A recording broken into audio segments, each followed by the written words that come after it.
Knoxville moon, swinging right along. Knoxville moon,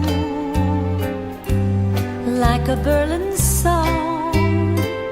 I feel like smiling, swooning, crying, crooning, humming your tune. Knoxville moon, pretty Knoxville moon. If I could only shine the light each night that you reflect on me. Knoxville moon, think how it could be. Moon over Knoxville, moon over Knoxville, moon over Knoxville, moon over Knoxville. Keep shining down on me.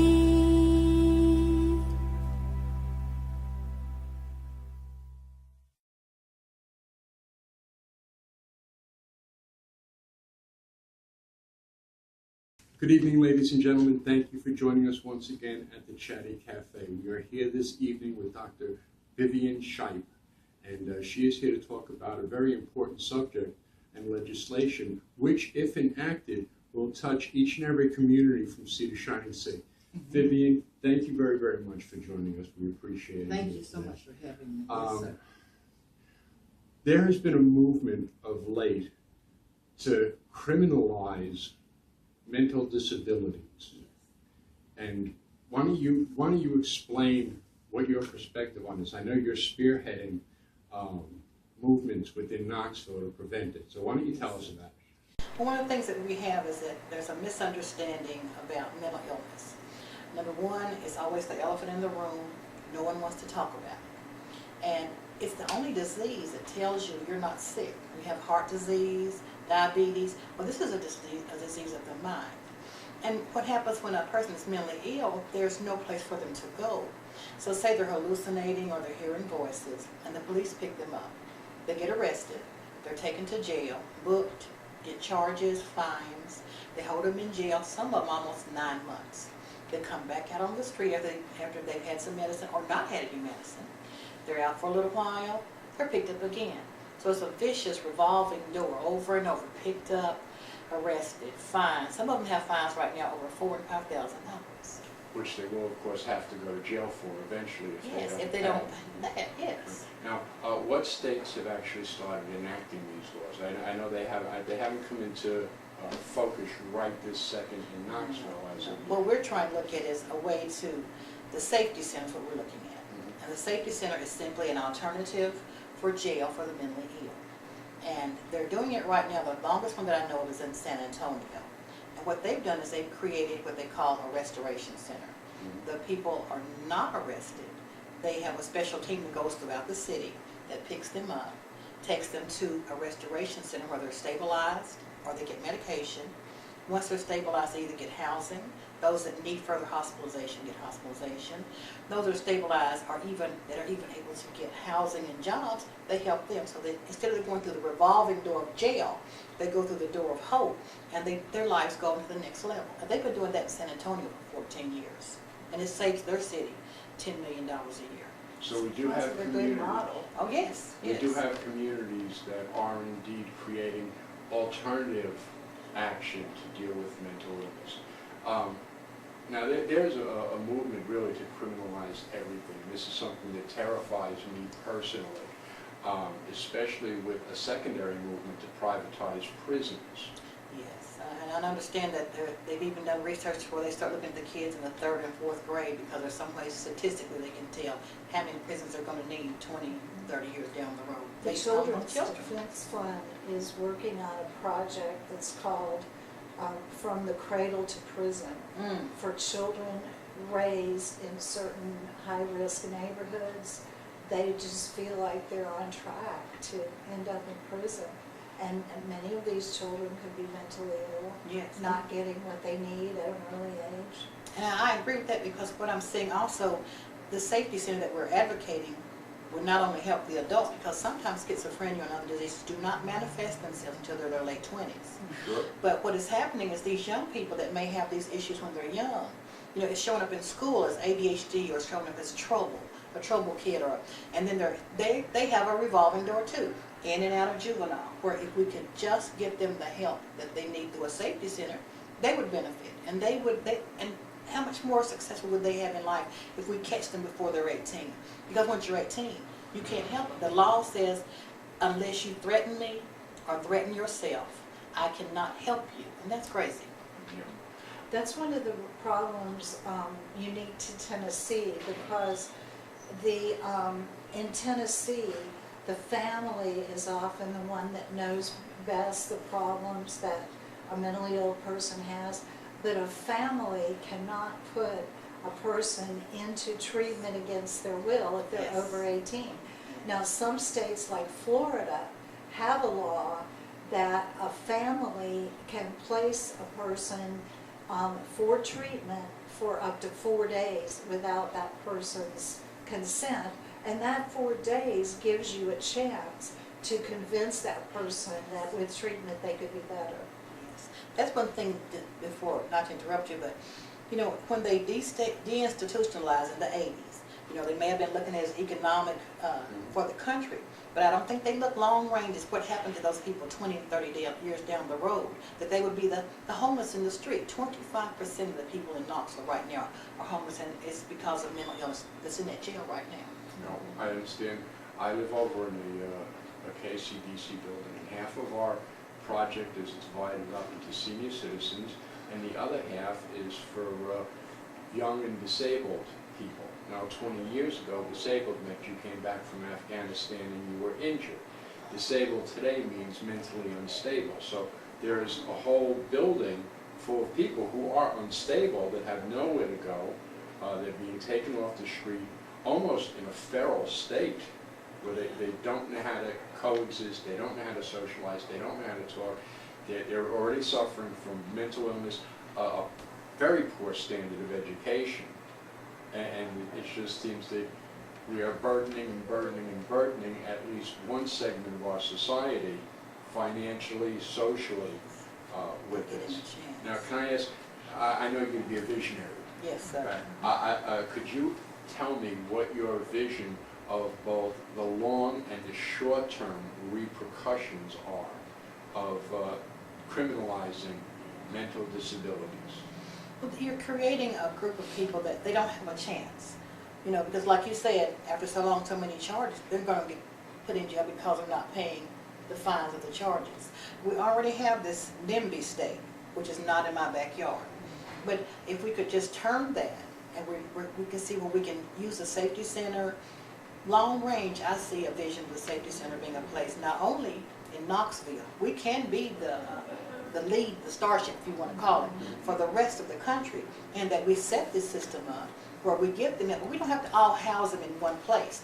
There are organizations and people in Knoxville that want to come on board to say, hey, I met a lady that says, I have a house. I'll be willing to make it a group home.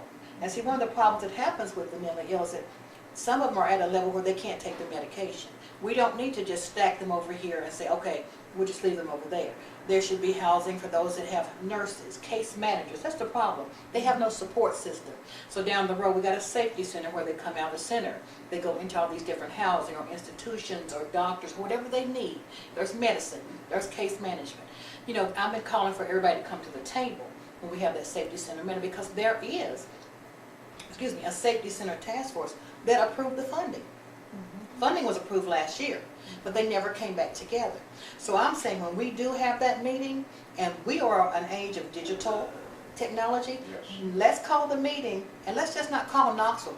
Yes, we are saying city and county, you do have some of the burden, but let's bring the citizens in that have the resources. And then let's also Skype it. Let's bring in the mayors of all around Tennessee, and also the mayors of the surrounding states, and let's have a huge meeting about it, because that way we're already handling the long term. We're fixing it here. We're already getting these connections in, because people say, well, you know, they dump everybody in Knoxville. Well, Carmen's done an excellent job, but there are other resources. But we got to think long term. We just can't say, okay, we get them 3 days, we get them stabilized. We got to have a place for them to go long term.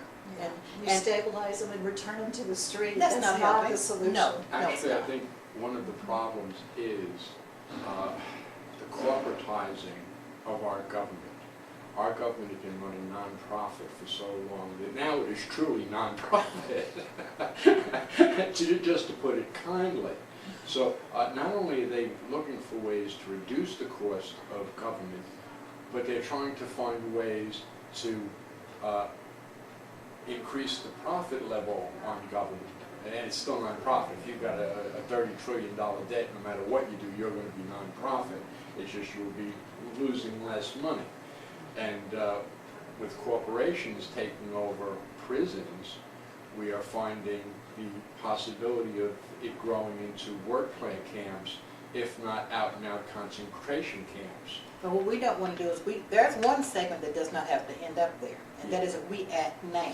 We take care of the mentally ill. Right now, we take care of, because when you go to that jail and they tell you 25% of their population is mentally ill, you know, they are not criminal. That is not a criminal. Okay? No. About what is happening They when were you put acting them. weird. Yes, and what happens when you put them in with a criminal element? Okay. They're You know? either victimized or they come out like Charles Manson. I'm sorry. to use that. And we don't want them. We don't want them because, you know, the mentally ill are the ones that they're beaten, they're bullied, they're abused, and they're used. Sure. Well, their Yeah. symptoms frighten people. And that a lot of times is what gets them picked up. They really haven't done anything harmful, but they're exhibiting symptoms that frighten people. You know, if you have symptoms of cancer or you have a heart attack, people are going to rush in and help you. But if you have a mental illness which manifests itself in behavioral symptoms, people are going to run from you. Yes. And that's kind of the basis of the whole thing. We have to get people to understand mental illness. Number one is that they can't help it. Nobody ever would choose to be mentally ill. Amen. It just wouldn't happen. And people have to realize that I think the current statistic is 1 out of 4 people, and I'm glad that there is not someone sitting there Of course.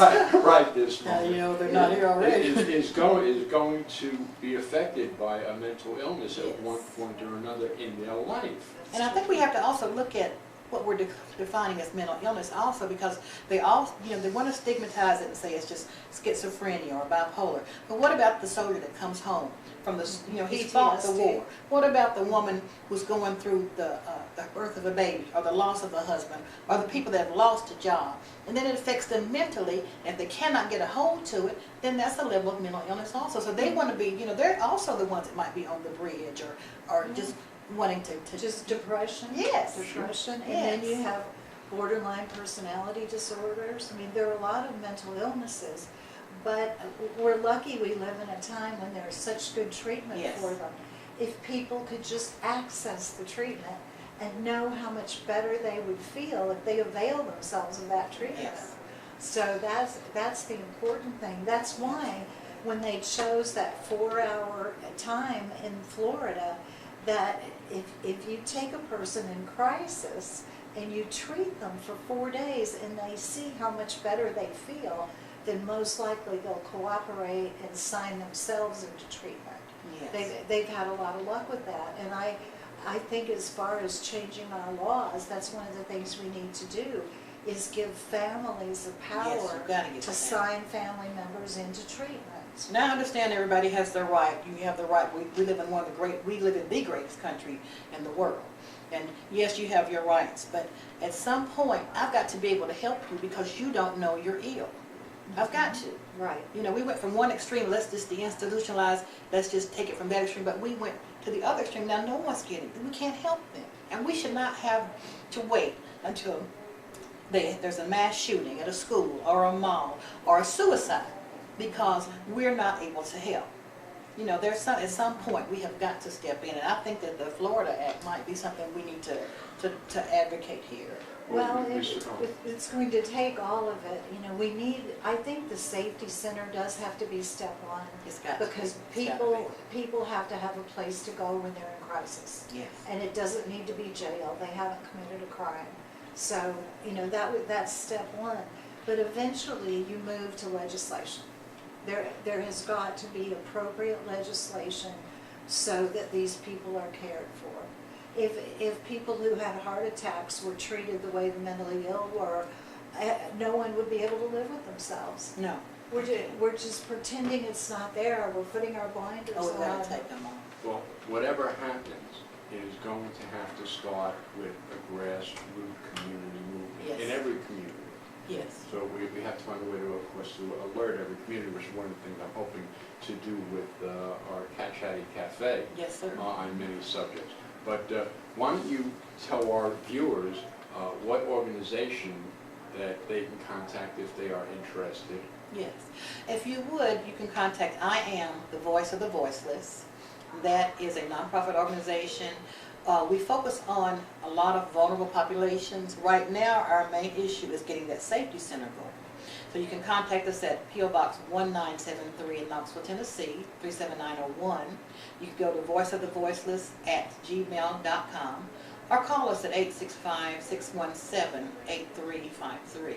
And we also have a Facebook page, because that has been our biggest advocate. You know, the virtual community has really come forth and tried to help us. When we did the petition, we did a petition drive where we collected 1,000 names from people, city and county, that said we want a safety center, that we support the safety center. The majority of those names that we got came from people online on the Facebook page that asked me, give me a copy of that petition and let me get it signed for you. You know, how can I sign that petition? So I Am the Voice of the Voiceless on the Facebook page. Like us, and then we can work together and start getting that grassroots organization. Because it's going to take all of us. It's going to take every single one of us to make a difference in the lives of those that cannot help themselves. You know, Knoxville is a great city. It's a leader all over the nation in many areas. But you are only as great as the least of your citizens. That's correct. You're only as great as the The least. Knoxville League of Women Voters and the United Methodist Women around Knoxville are all supporting the safety center too. Well, we are going to post the information on this show at the end, where you can contact Vivian and you can become involved in this issue. Unfortunately, this is all the time we have at the moment, although I'd like to get together with you and actually do Yes. a full-length program Yes, sir. on this. I would love to. So hopefully we'll be back and see Vivian again very, very soon in the future. My name is Tom Higgins. I'm here with Faith Yarnell and Vivian Shipe, and this is the Chatty Cafe. We hope that you stay with us and join us every week here on the program. Vivian, Thank you for having thank you me. ever Thank so you, sir. much. Thank It's you always so a much. pleasure. Yes, thank you so much. Everyone, we wish you sweet dreams in Knoxville nights. Be Thank blessed. you all. Enjoy.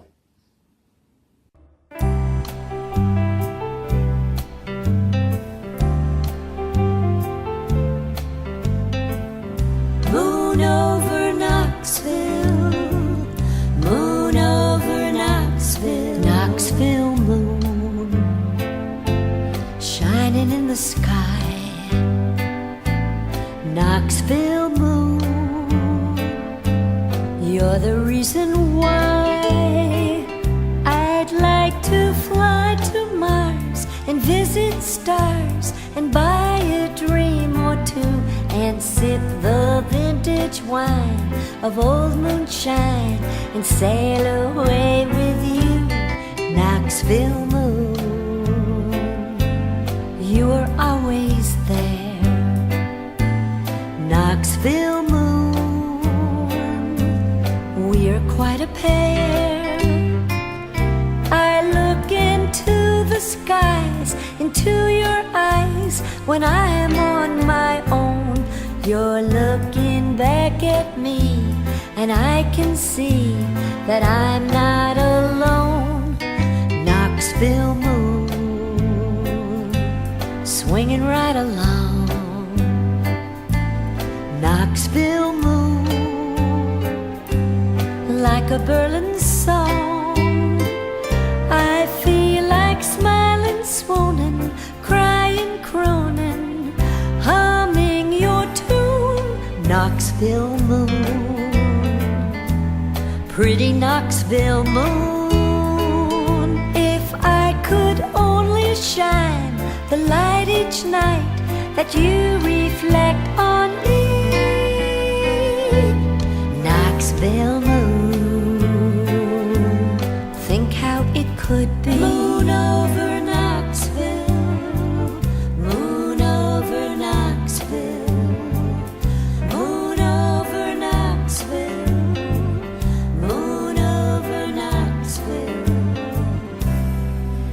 keep shining